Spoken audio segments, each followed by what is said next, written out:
পুলিশের চাকরি টাকরি করে পেনশন এসে আস্তাগফিরুল্লাহ, আর কোনোদিন ঘুষ খাবো না। কে খাবো না? কয় চাকরি ছুটি গেছে। চাকরি থাকতে তুমি তো মেম্বার চাপ ফেল করে কয় যে আর কোনোদিন ওই বিজিএফ কাটবে সেটা খাবো না। কে খাবো না? কয় 6 ভোটে ফেল করছে। 90 বছরে বুড়ো, নাকের মধ্যে পাইপ দিয়ে সেলাইন খাওয়াচ্ছে বুড়ো, তাও বাতে আস্তাগফিরুল্লাহ, আর কোনোদিন ডাকাতি করবো না। কে করবে না? কয় উঠার বল নাই, হাঁটুতে জোর নেই।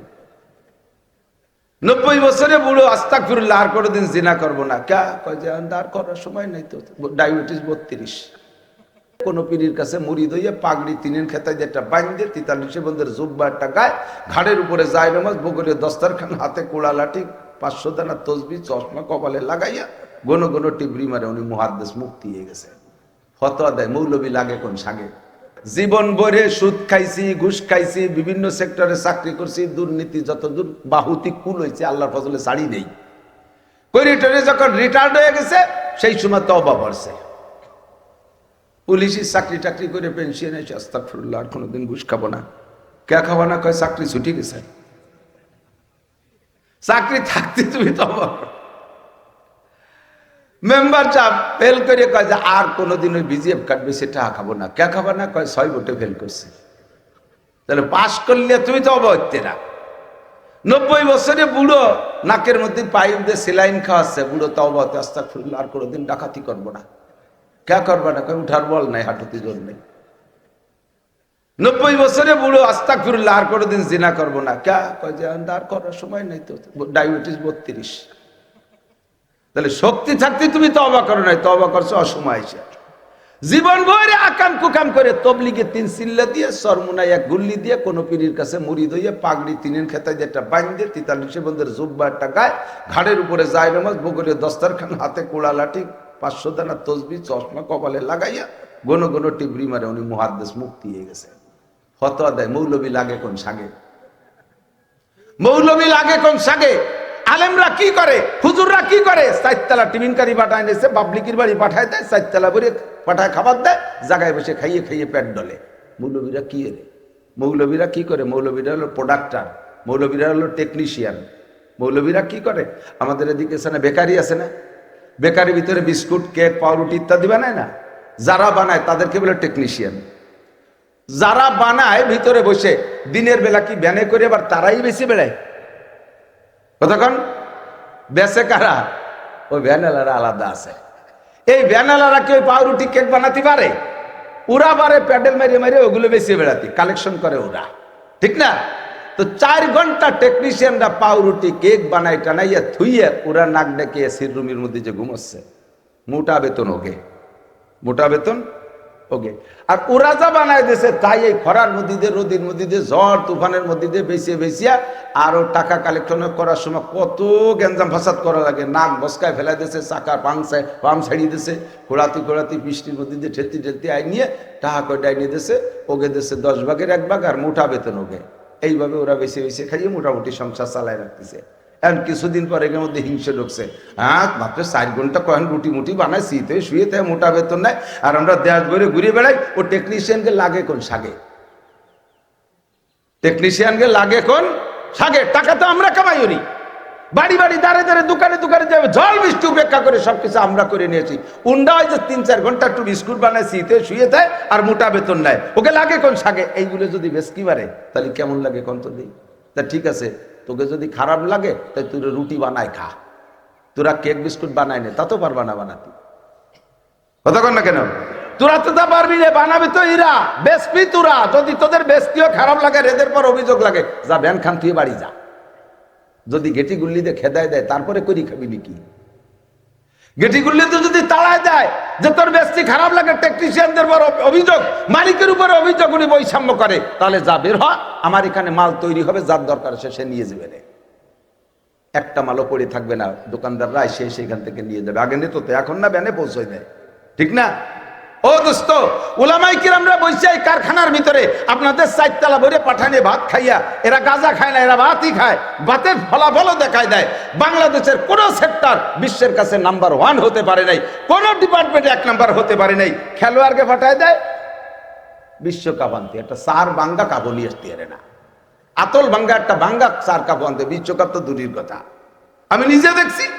আমি যাইতেছি এয়ারপোর্টের থেকে সিলেট যাব, চট্টগ্রাম যাব, আর ওরা যাচ্ছে বিদেশে। এই দল ধরে এমপি মন্ত্রীরা কি সুন্দরভাবে আগায় দিচ্ছে। এই যে ব্যাগে বাংলাদেশে পতাকা, বৈঠে পতাকা, ক্রিকেটে পতাকা, কুটোই পতাকা, মাথায় বান্ধা পতাকা, গেঞ্জি প্যান্ট সব জায়গা বাংলাদেশের পতাকা। এরা কারা কোথায় যায়? এরা বাংলাদেশের টাইগার যাচ্ছে শ্রীলঙ্কা, হরিণ শিকার করতে যাচ্ছে টাইগার। তারপরে ওখান থেকে যাবে ইন্ডিয়া, ও জায়গার কয়টা ধরে নিয়ে যাবে পাকিস্তান। 3 দেশের হরিণ শিকার করে টাইগাররা আসবে। আমার সাথে দেখা পেলে তোমার চেনে, হুজুর দোয়া করে নেবার, একটু দোয়া টোয়া করে দিছি। তাহলে খেলার জন্য দোয়া হলেন? খেলা না, ওরা যাও একটা কিছু করে জিতে আসুক, লাইথু লাথি উড়িয়ে জিতে আসুক, খেমসো খেমসি উড়িয়ে জিতে আসুক। জিততেই তো পারে না সে, গুনা খাতা যাওয়াই পারে তবার এনে, মানে ওরা তো এবার জিতে আসুক। 15 দিনের ম্যাচে গেছে, 15 দিন চলে যায়, 16 দিন চলে যায়, 1 মাস চলে যায়। আমি ওকে দেখা হয়েছে বিদায় ওই সময় একটু খবর বেশি রাখতেছিলাম যে এরা কি কি জিতিয়ে আনে। পরে আইসে কবে তাও জানি না। পরে ওই খেলা দেওয়া পাঠিয়ে করলাম যে এই যে টিমে এই তারিখে গেল 3 দেশের হরিণ শিকার করতে টাইগাররা, কোন জায়গাতে কি জিতিয়ে আনলো তা তো দেখলাম না, কবে কিভাবে আসলো। ওই 3 জায়গাতে ঠকে গেছে, পরে এদের ভেনে ভেনে বাড়ি চলে গেছে। এই জন্য কেউ টের পায়নি। কোন জায়গা জিততে পারো না। আমরা এই জায়গায় বসে 3 তলা 4 তলা টিফিনকারী ভাত আপনারা পাঠায় দেন, খাইয়ে আমরা পেট ডলি না। আল্লাহর রহমতে সারা পৃথিবীর কাছে প্রত্যেকবার বাংলাদেশের সন্তানরা 1 নম্বর পুরস্কার নিয়ে আসতেছে, ঠিক না? হাফেজ মুয়াজ, হাফেজ তাকরিম, এমন করে প্রত্যেকবার যেই যায়, সেই সৌদি আরব যে জায়গা কোরআন শরীফ নাজিল হয়েছে, যে জায়গা থেকে নবী পাককে মেরাজে নিয়ে গেছে, দারে উম্মে হানি বলে, বাবে উম্মে হানি, এই উম্মে হানির ঘর ছিল যে জায়গা, ওই জায়গা প্রতিযোগিতা, সেই জায়গা থেকে মক্কার ছেলেরা বাংলাদেশের ছেলেকে সাথে পারে না, নাম্বার 1 এরা। তোমরা কি করছো? তোমরাও একটা সেঞ্চুরি করছো। এবার তোমরা সেঞ্চুরি করছো তবলিগে, জীবন ধরে আকাম কোকাম করে বুড়োকালে তবলিগ করে টুরিয়ে স্বভাব তো পাল্টাতে পারো নাই। টুঙ্গির ময়দানে যায় আলেম ওলামা দিনদার মানুষকে রাতের অন্ধকারে মারিয়ে তোমরা গোল্ডেন এপিলাস পাইছো। তোমাদের এই আকাম দেখে তবলিগের ভিতরে, তবলিগের উপরে মানুষের ঘৃণা এসে গেছে। কথা কোন ঠিক না? ওদের কারণে তবলিগের উপরে ঘৃণা পোষণ করবেন না। আল্লাহর রহমতে তবলিগ ছিল, আছে, থাকবে। দেখেন এবার একটা তালবে আলিম মাদ্রাসা থেকে যাই নাই, আলেম ওলামারা যাইতে পারে নাই। সারা বাংলাদেশে এশিয়া মহাদেশ ধরে মাদ্রাসা ওয়ালাদের পরীক্ষা চলতেছে, একটা ছেলে যাইতে পারে নাই। 2 পর্বে করছে, প্রথম পর্ব শেষ হয়েছে কালকে, একটুও লোক কম হয় নাই। দ্বিতীয় পর্ব আজকে থেকে চলতেছে, তাও মনে হবে যেন আগের মতোই চলতেছে, ঠিক না? চারিদিকে লোকে লোকারণ্য। গেছি একবার ইস্তেমার মাঠে যাইয়া, বাথরুম আইছে ইস্তেমার, ওই যে 3 তলা বাথরুম করছে, ওইনে গেছি বাথরুম করতে। বাথরুমে যাই এত লোক, সেই ঠেলাঠেলিও তো সহজে পাবো না, ঠেলাঠেলি শুরু হয়েছে। আমারে ঠেলে, আমিও ঠেলি, 2 ঘন্টা ঠেলছি। পরে ভুলেই গেছি যে ঠেলাঠেলি হতেছি কে, পায়খানা করতে গেছি তা মনে নাই, আমার ঠেলতেছে, তার ঠেলা জব দিতে হবে। এই জবাজবি হতে পারে, ঠেলাঠেলি যদি করবো তাই গুরগন্ধ চোখবো কে, আর একদিক সরিয়ে দিয়ে ঠেলি গিয়ে এই এলো। সেখানে 100-150 সিরিয়াল পড়ে যায় একটা বাথরুমের সামনে। আর এরপরে কয় তারিখ যেন 13, 14, 15 না কয় তারিখ আর একটা ইস্তেমা মিলেবে বলে, দেখবেন যে একজন মানুষের 15, 16, 20, 25 টিরে পায়খানা ভাগে পাবে। একটার মধ্যে শুয়ে থাকবেন, একটার মধ্যে হাঁকবেন, একটার মধ্যে চাকরি করবেন। অজুখানায় এখন সিরিয়াল পড়ে যায়, আসলে যে গরু তিবানি খাচ্ছে, ওরা অজু হচ্ছে। ইস্তেমারে কলঙ্কিত করে দিছে, ইস্তেমারে কলঙ্কিত করে দিছে। হুজুর বলেন, আমি নবী হয়ে আসার পরে যদি আদম থেকে নিয়ে ঈসা পর্যন্ত সমস্ত নবী রসুলকে আবার আল্লাহ তাআলা পাঠায় দেন, আমি নবী হওয়ার পরে, আমি বেঁচে থাকি আর মারা যাই, আমি নবী হয়ে নবুয়তি পাওয়ার পরে যদি সব নবী রসুলকে আল্লাহ ফরজান ধরে নাও, আবারও যদি দুনিয়ায় পাঠায় দেয়, পাঠানোর ক্ষমতা তো আল্লাহর আছে, যেমন ঈসা আলাইহিস সালামকে পাঠাবেন, সব নবী রসুলকে যদি আল্লাহ তাআলা আবারও দুনিয়ায় পাঠায় দেয়, তাহলে সমস্ত নবী রসুল যার যার কিতাব আর যার যার শরীয়তের দাওয়াত দিতে পারবে না। সকলের উপরে ওয়াজিব আমাকে নবী বলে স্বীকার করে আমার কলেমার দাওয়াত, আমার কোরআনের দাওয়াত দিতে হবে, আমার উম্মত হিসেবে বশ্যতা স্বীকার করতে হবে। তাহলে হুজুর শেষ নবীটা কোরআনেও বলেছেন, নবীও বলেছেন, সাহাবায়ে কেরাম জানেন। তাহলে আগের নবীরা উম্মতকে বলে গেছে আমার কাছে যতটুক পাইছো, আর যতটুক বাকি থাকে পরের যে নবী আসতেছে ওনার কাছ থেকে নিও। কিন্তু যখন সাহাবায়ে কেরাম কোরআন আর হাদিস দিয়ে জানলেন যে হুজুরের পরে আর কোনো নবী আসবে না, কাজেই আমাদের যা জানা দরকার এই হুজুরের কাছ থেকে জানিয়ে রাখতে হবে, ঠিক না?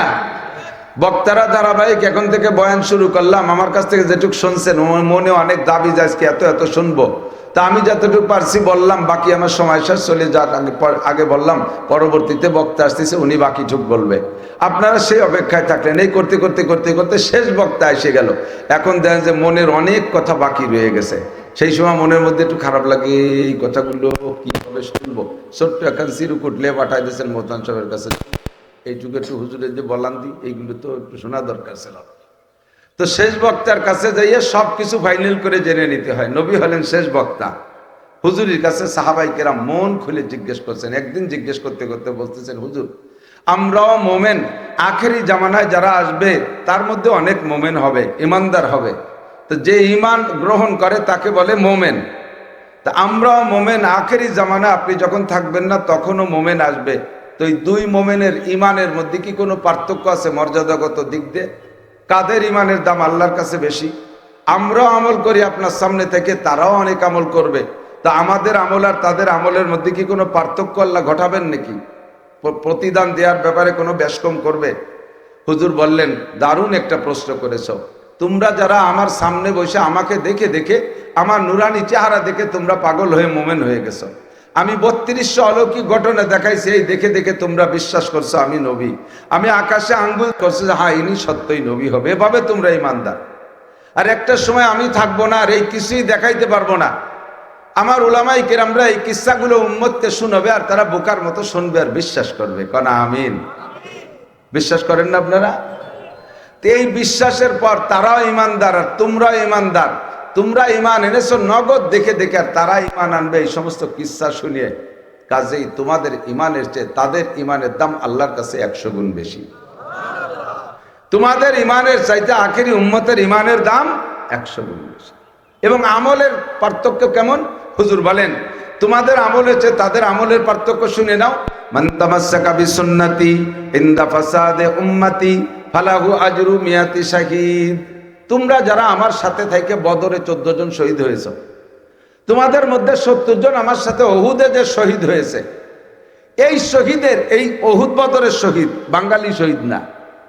বাঙালি শহীদ তো শহীদ হরিপদ, মাঝে মাঝে হিন্দু নামের সাথে শহীদ দেয়া দেই। এইরকম শহীদ না, যারা ওহুদ আর বদরে যাইয়া আমার সাথে থাইকা যুদ্ধ করে কাফেরের মোকাবেলায় লড়তে লড়তে শাহাদাত বরণ করেছে, এইরকম শহীদের 100 শহীদের যেই নেকি আখেরি জামানার উম্মতে একটা সুন্নতের পর আমল করে সেই নেকি পাবে। কারণ তোমাদের এখন আমল করা সহজ। তোমরা আছো অনুকূল পরিবেশে, তোমরা আছো অনুকূল পরিবেশে, ইবাদতের কারখানার মধ্যে আছো। এই মাদ্রাসার ভিতরে ছেলেদের পড়ায়, এখানে কি মেয়েদের পড়ায় নাকি? এখানে যদি 4টে দেওয়াল দিয়ে আটকানো থাকে, আর একটা ছেলে শাওয়াল মাসের 8 তারিখে মাদ্রাসা খোলার দিন ঢুকছে, আর শাবান মাসের 14 তারিখে ফাইনাল পরীক্ষা দিয়ে বের হইছে, প্রায় 11 মাস। এই 10.5-11 মাস ভিতরে রইছে, এর ভিতরে একটা মেয়ে ছেলে নাই। একজন উস্তাদ বা একজন ছাত্র যদি এখন ক্রেডিট ঝাড়ে, আমি একটা বছরের ভিতরে কোনো নারীর চেহারা দেখিনি, কোন মহিলার চেহারা দেখিনি 1 বছরের ভিতরে। কেন দেখো নাই? আমি যে জায়গা থাকি ওই জায়গা বিটিরা আসেই না। কাজেই পর্দা করা বড় সহজ হয়েছে না? তো মাদ্রাসার 4 দেওয়ালের মধ্যে থাকিয়া কোনো ছাত্র শিক্ষক 1 বছর না 100 বছর পর্দা করে জেনে কি পাবে? একটা কলেজ যেখানে সহশিক্ষা, নারী আর পুরুষের সহশিক্ষা আছে, ওই জায়গা থেকে যদি একজন প্রফেসর বা একজন মাস্টার বা একজন স্টুডেন্ট ছাত্র সে যদি 1 ঘন্টা বলে যে আমি 1 ঘন্টার ভিতরে কোনো নারীর চেহারার দিকে তাকাই নেই, আমি মাদ্রাসায় বসে 100 বছর পর্দা করে জেনে কি পাবো? ওই 1 ঘন্টা তার চেয়ে বেশি পাবে। কারণ আমি হলো পর্দার শতভাগ পরিবেশের মধ্যে আছি, এখানে বেপর্দার বালাই নাই। আর সে বেপর্দার কারখানার মধ্যে থেকে পর্দা করছে, সে নফসের সাথে মুজাহাদা বেশি করছে। আল মুজাহিদু মান জাহাদা নফসা। হুজুর বলেন সবচেয়ে বড় মুজাহিদ হলো যে নফসের সাথে জিহাদ করতে পারে। হুজুর বলেন আমার সাথে আসো, তোমরা আসো স্বর্ণ যুগে, তোমরা আসো ইবাদতের অনুকূল পরিবেশে।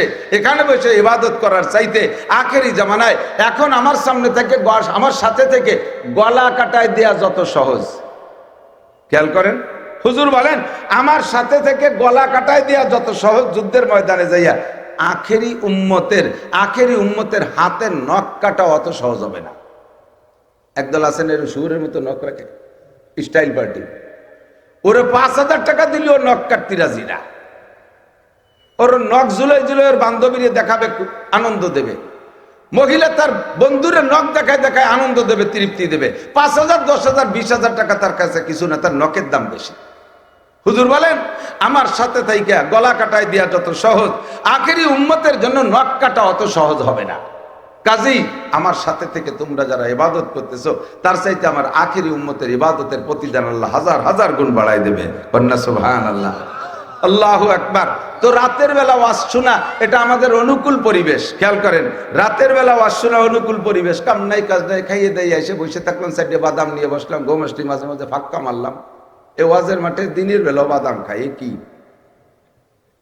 সারা দেশে দেখি ওয়াজ যখন ভেঙে যায়, চলে যাওয়ার সময় জায়গায় জায়গায় তুপ তুপ বাদামের খোসা। সম্ভবত মনে নাই এই জায়গা না, কোন জায়গা দূরে কোনো এক জায়গা হবে। সুটপার হুজুর রহমাতুল্লাহ আলাইহি ছিলেন, খলিলুর রহমান সাহেব হুজুর, ও না মালা মাদ্রাসা। রাতের বেলা আমি আর হুজুর ওয়াজ করছি, করিডোরে ঘরে গেছি। এর মধ্যে কিছুক্ষণ পর ওনরা আবার ওই তবারক দেয়। তবারক দেওয়ার সময় সব জায়গায় কিন্তু খানিকটা গ্যাঞ্জাম ফাসাদ হয়, লাগিয়ে গেছে তুমুল মারামারি। একজন কাছে কি হলো, কি দেন কি হলো? হুজুর কয় যে এতক্ষণ যা শুনছে তাই আমল করতেছে, ওয়াজের আমল করতেছে। তো এখানে ওয়াজ করি, মাঝে মাঝে বাদামের খোসার পর আমল করে।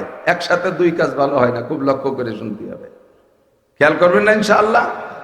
তো আল্লাহ পাক রব্বুল আলামিন আমাদেরকে জাগতিক কিছু কাজ বিসর্জন দিয়ে আখেরাত অর্জনের জন্য আসার বসার তৌফিক দিয়েছেন।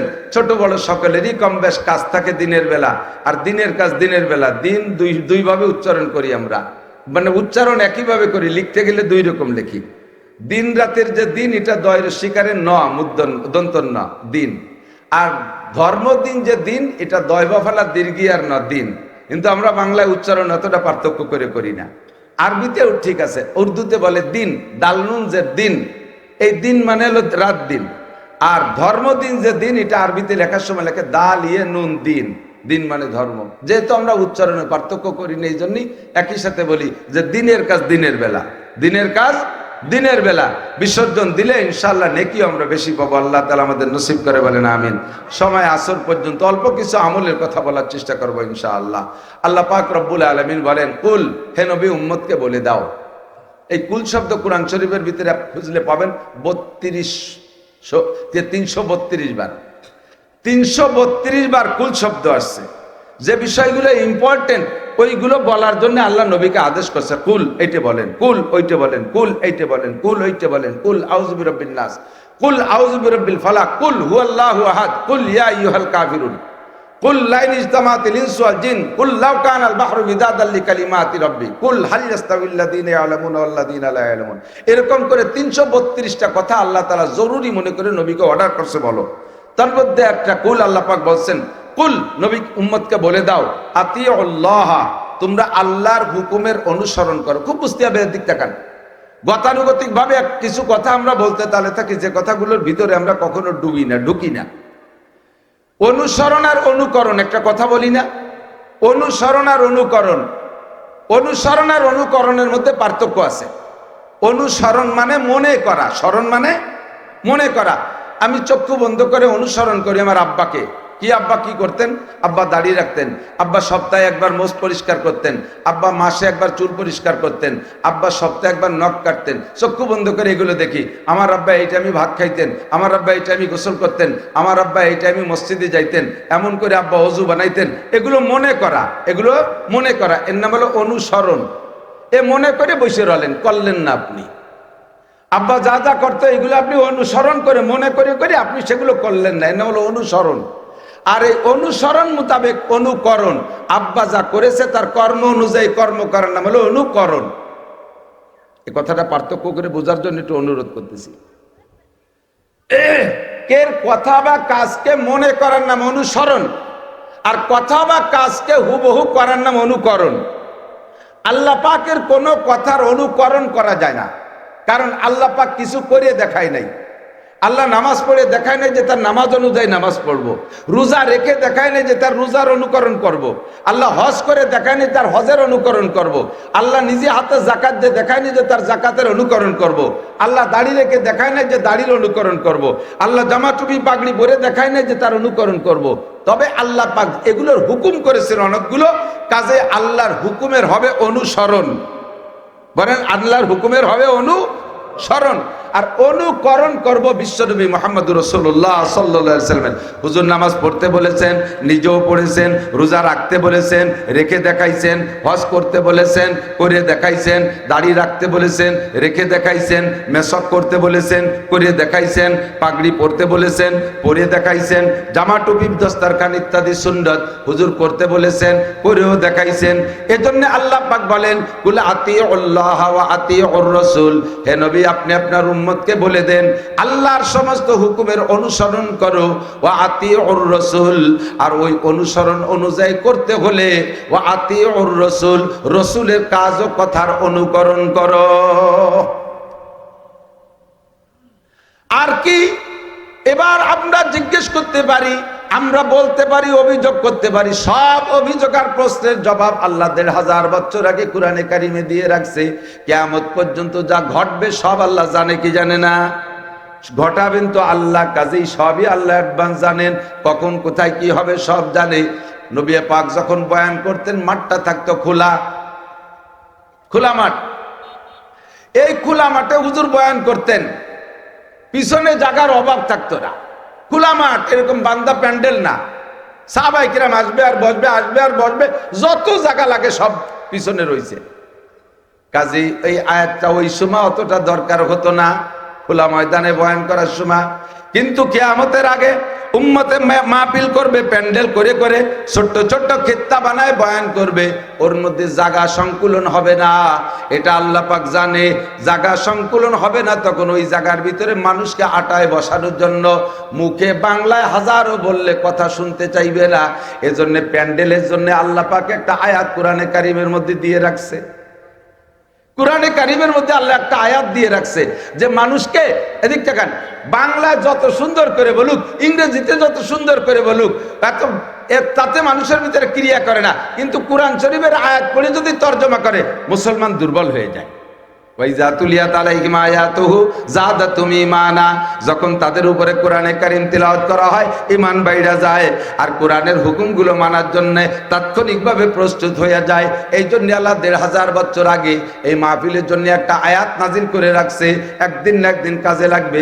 আর তা লাগা শুরু হয়ে গেছে, সেটা হলো আল্লাহ পাক বলেন ওয়াইদা কিলা লাকুম, যদি তোমাদেরকে বলা হয় তাফাসসাহু ফিল মাজালিস, মজলিসের ভিতরে মাহফিলের মধ্যে জায়গা সংকুলন হচ্ছে না, জায়গা সংকুলন হচ্ছে না, এ কথা বলার পরে যদি বলে ইফসাউ ওয়াইজা কিলা লাকুম তাফাসসাহু বিল মাজালিস, যদি তোমাদেরকে মজলিসের মধ্যে বলা হয় একটু জায়গা করে দেন, যারা আসতেছে তারা বসতে জায়গা পাচ্ছে না, আল্লাহ কয় ফাফসাহু, ফাফসাহু, দেরি করো না, আগে আগে বসে জায়গা করে দাও।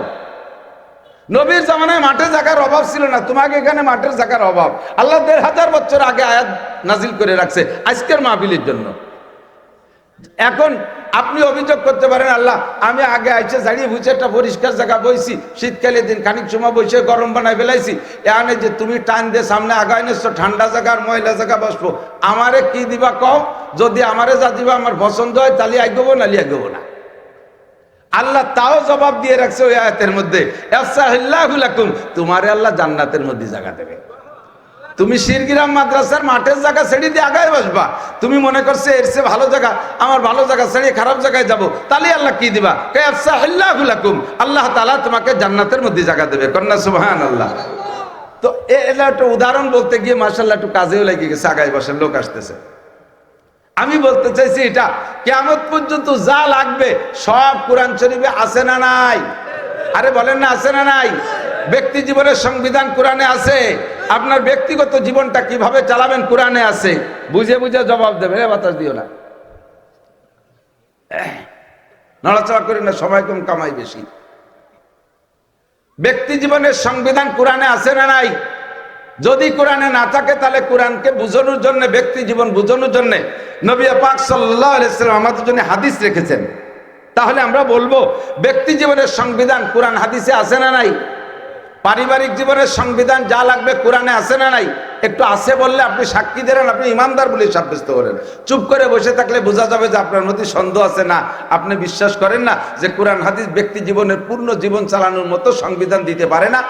তারপরে পরিবার জীবন চালাইতে কোরআন হাদিসের পূর্ণ সংবিধান দিতে পারে না। আপনার মধ্যে এই সন্দেহের ভাবটা আসবে।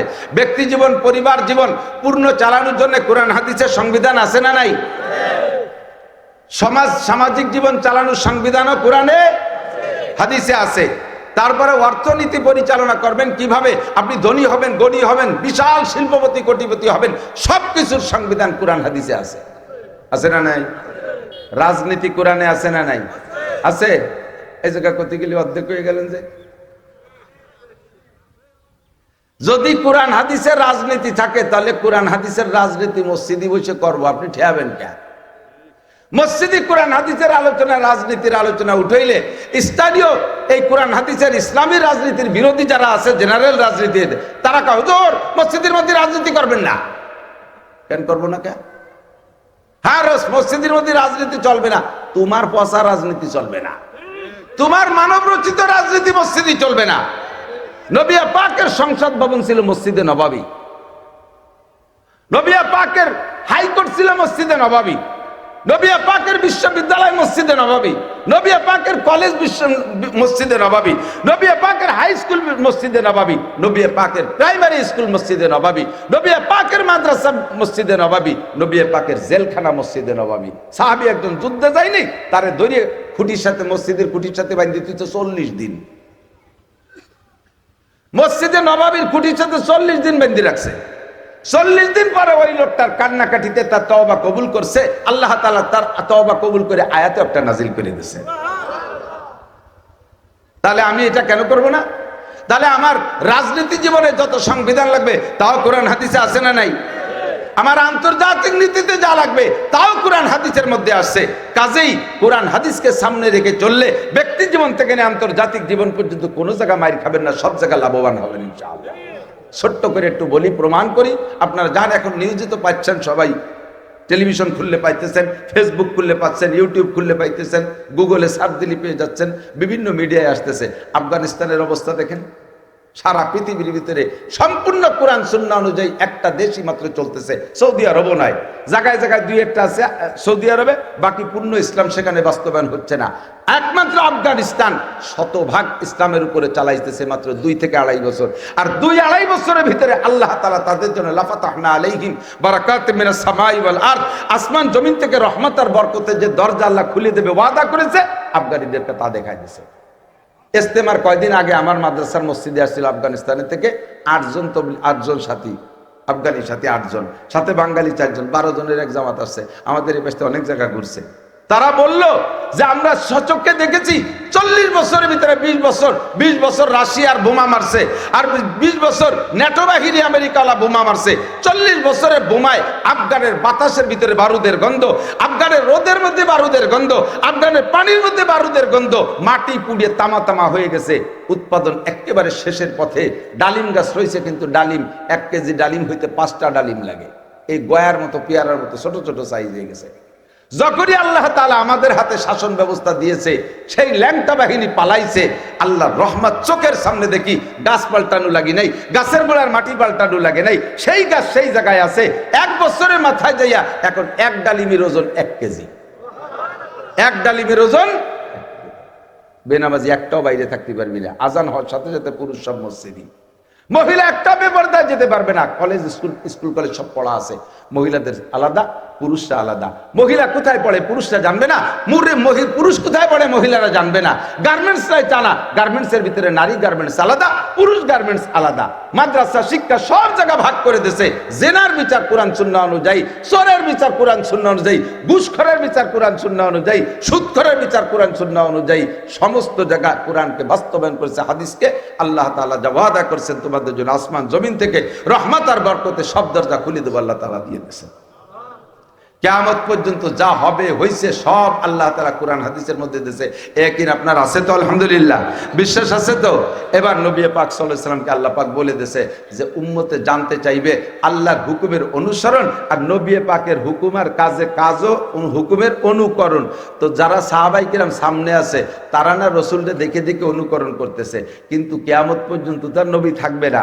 তখন সেই কালের মানুষরা কারে দেখে অনুকরণ করবে? সেই সময় কাকে দেখে অনুকরণ? বলা হয়েছে নবীকে দেখে অনুকরণ করো। তো নবী তো সবসময় থাকবেন না, সেই সময় কার অনুকরণ করব? এই প্রশ্নের জবাব দিয়ে আল্লাহ তাআলা শিখিয়ে দিয়েছে। ওই আয়াতের মধ্যে লেখছে ওয়া উলিল আমরে মিনকুম, এবং তখন তোমরা করবা তোমাদের ভিতরে শরীয়ত সম্মত, শরীয়তের দৃষ্টিতে সবচেয়ে বিশেষজ্ঞ উলামায়ে কিরাম যারা আছে, ইসলাম বিশেষজ্ঞ, কোরআন জানে, হাদিস জানে, পরিপূর্ণ শরীয়ত জানে, যে সকল উলামায়ে কিরাম এবং নিজেরা জানা অনুযায়ী আমল করে, তোমরা তাদের অনুকরণ করবা। হুজুর বলেন সল্লু কামা রাআইতুমুনি উসাল্লি, যেমন তোমরা নামাজ পড়ো আমাকে যেমন নামাজ পড়তে দেখো সেরকম। সাহাবায়ে কিরাম বললেন হুজুর আমরা তো আপনাকে দেখতেছি নামাজ পড়তেছেন যেরকম সেরকম পড়তেছি, আপনি চলে যাওয়ার পরে এই হুকুমের পর আমল করবে কিভাবে? তারা আপনার দেখবে না। বলা রয়েছে আপনি যেমন নামাজ পড়বেন আপনারা দেখে নামাজ পড়বো, তাই আমরা পড়তেছি, তারা তো আপনারা দেখবে না, তাহলে তারা কিভাবে আপনার নামাজ পড়বে? হুজুর বলেন ইন্নাল উলামা ওয়ারাসাতুল আম্বিয়া, সমস্ত উলামায়ে কিরাম নবীদের অ্যাসিস্ট্যান্ট, নবীকে অনুকরণ করাও যে উলামায়ে কিরামকে অনুকরণ করাও যা, নবীকে অনুকরণ করাও তা। কাজেই উলামায়ে কিরাম নবীর নকশে কদমে চলে, কোরআন হাদিস পড়ে তারা সেই অনুযায়ী চলে। উলামায়ে কিরামের নামাজ দেখলে সাধারণ পাবলিকই বুঝে নিতে পারবা যে এটাই হলো মুহাম্মদুর রাসূলুল্লাহ সাল্লাল্লাহু আলাইহি ওয়াসাল্লামের নামাজ। নবীর রোজা দেখে সেভাবে উলামায়ে কিরামের রোজা দেখে রোজা রাখো, তারা তাহলে বুঝবা যে এটাই রাসূলের রোজা। উলামায়ে কিরামের দাড়ি দেখে দাড়ি রাখো, বুঝবা যে এটা নবীওয়ালা দাড়ি। উলামায়ে কিরামের টুপি দাড়ি পাগড়ি দেখে সেভাবে আমল করো, বুঝবা যে এটাই হলো নবীওয়ালা আমল। এবার হুজুর বলেন, আল্লাহ পাক আরো বলেন,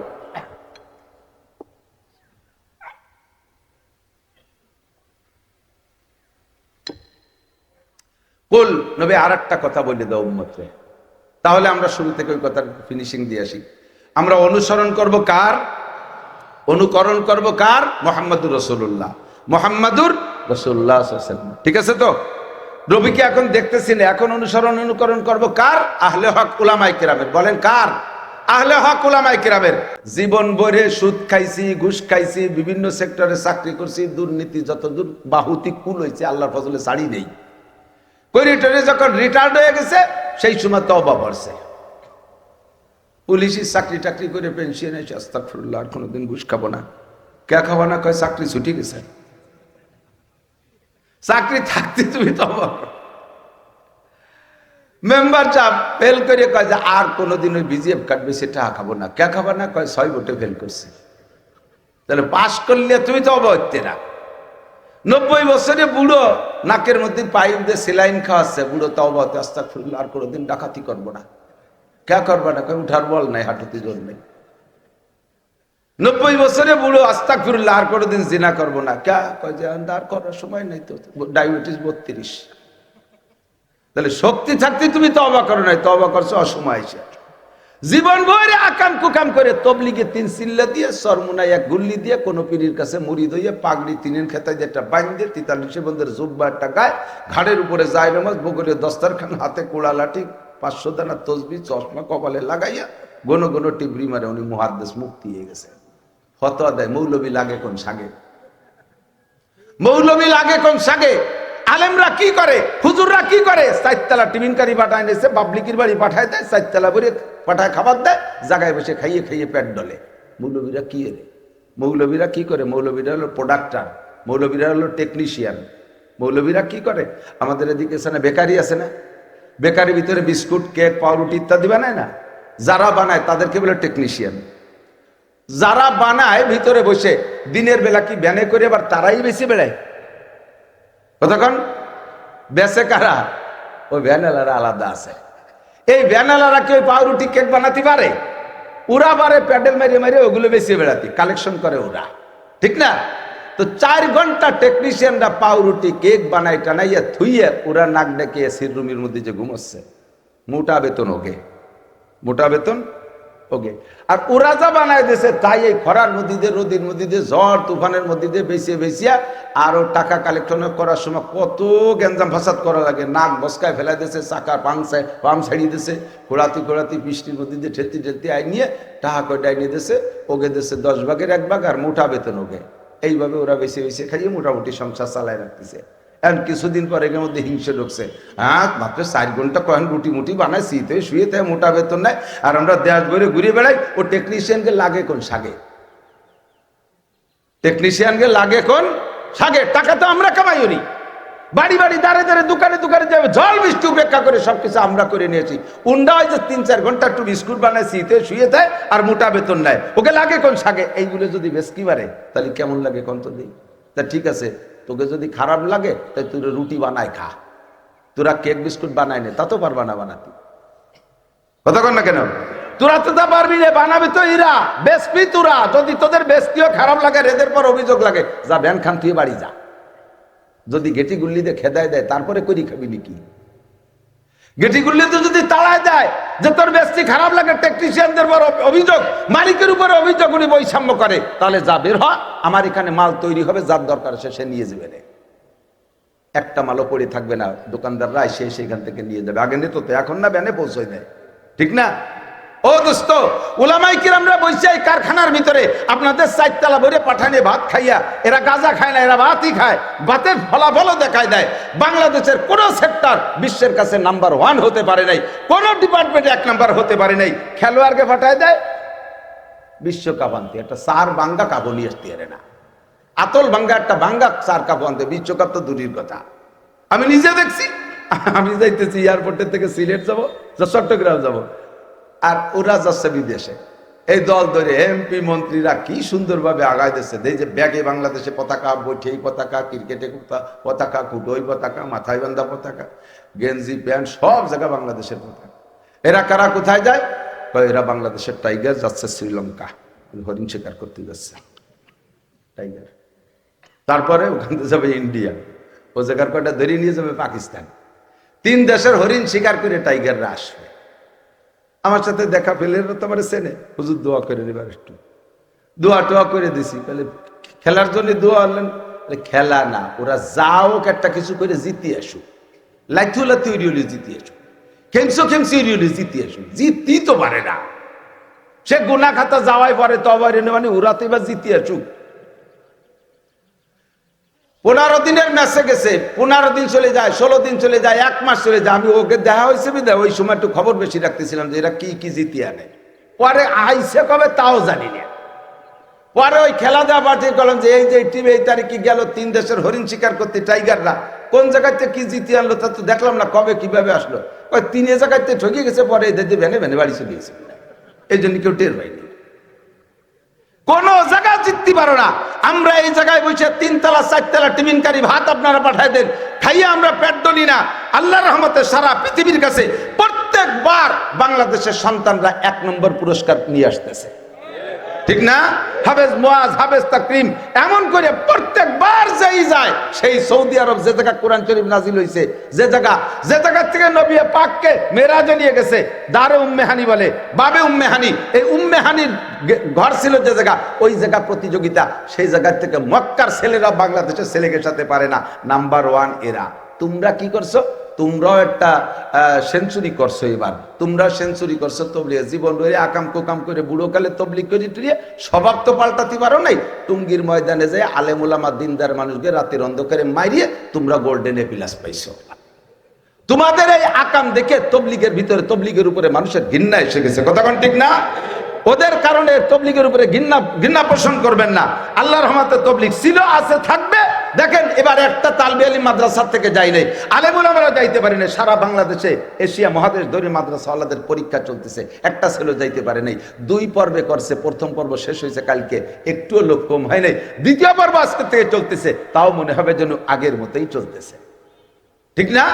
চারিদিকে লোকারণ্য। গেছি একবার ইস্তেমার মাঠে যাইয়া, বাথরুম আইছে, ইস্তেমার ওই যে 3 তলা বাথরুম করছে, ওইনে গেছি বাথরুম করতে।